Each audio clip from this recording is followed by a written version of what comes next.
प्रभू रामचंद्राचे गुरु कोण?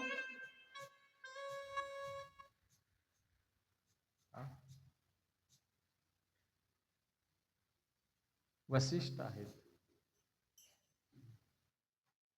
मग दोघांनीही गुरु केला, लक्षात ठेवा.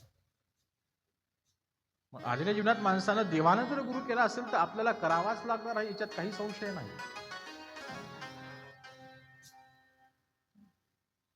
म्हणून जगाच्या पाठीवर गुरु सद्गुरु, लक्षात ठेवा.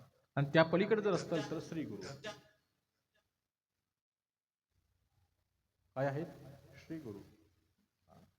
आणि श्री गुरुच्या वरची जर गुरुतत्वाची पदवी असेल तर त्या पदवीला म्हणतात काय? जगद्गुरु.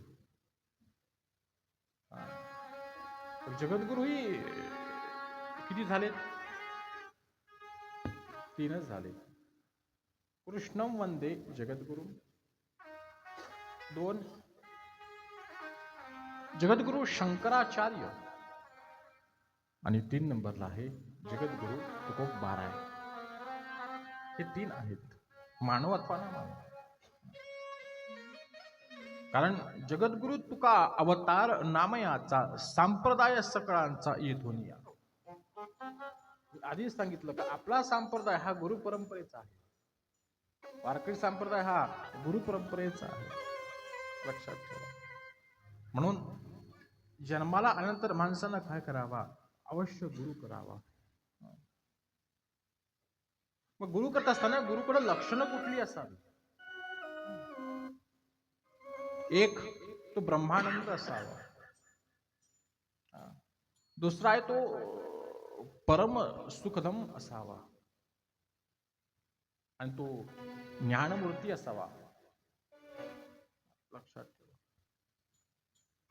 प्रत्येक जीवानं तत्वनिष्ठ,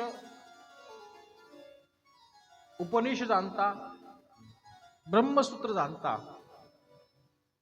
ज्याच्याकडे ज्ञानाचा प्रकाश आहे त्याला गुरु बनावं. शौनकांनी सूतजी महाराजांनाच गुरु मानला आहे. म्हणून शौनक ऋषी सूतजी महाराजांनाच विनंती करतात की जे इतर कोणाला मिळू शकत नाही ती गुरुच्या माध्यमातून मिळू शकतात, आम्ही तुम्हाला गुरु मानलाय. असं शौनक ऋषी सूतजी महाराजांना म्हणतात. कारण शौनक ऋषी 88,000 आहे, पण 88,000 मध्ये मुख्य शौनक ऋषी एकच आहे, लक्षात ठेवा. मुख्य शौनक ऋषी एक आहे आणि ह्या एकांचा हा परिवार आहे 88,000. आणि हे सूतजी महाराजांना विनंती करतात की आम्हाला काय सांगा, तर या कलियुगातून तारण्यासाठी काहीतरी मार्ग सांगा. म्हणून या कलियुगात प्रत्येक जीवाला तरता कसे याचाही आम्हाला विस्तार सांगा. त्यावेळेस सूतजी महाराज सांगतात, एतस्मात् परम किम चिन्मनक शुद्धेन विद्यते जन्मांतरे भवित पुण्य तदा भागवतम तवे. या भागवतानं चांगल्या चांगल्या जीवाचाही उद्धार होतो. आणि एकदा असाच गुरु शिष्यांचा सत्संग घडवण्यासाठी सनकादिक बंधू बद्री विशाल तीर्थक्षेत्रामध्ये आहेत. आणि त्या ठिकाणी बसलेले असताना त्यांना नारदाची भेट झाली. पण नारदाची भेट कशी झाली हाही प्रश्न शौनक ऋषी सूतजी महाराजांना विचारतात. कारण नारद महर्षी कधी एका जागेवर थांबू शकत नाही. कारण नारदांना श्राप आहे दक्षांचा, त्यामुळे ते एका जागी थांबू शकत नाही.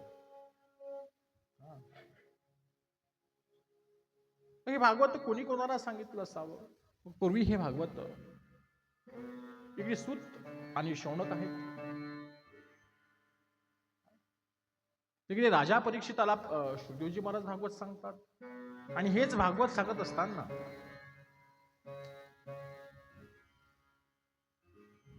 शुकदेवजी महाराजांना देव येऊन भेटले. अहो शुकदेवजी महाराज, आम्हाला या भागवतातलं अमृत द्या.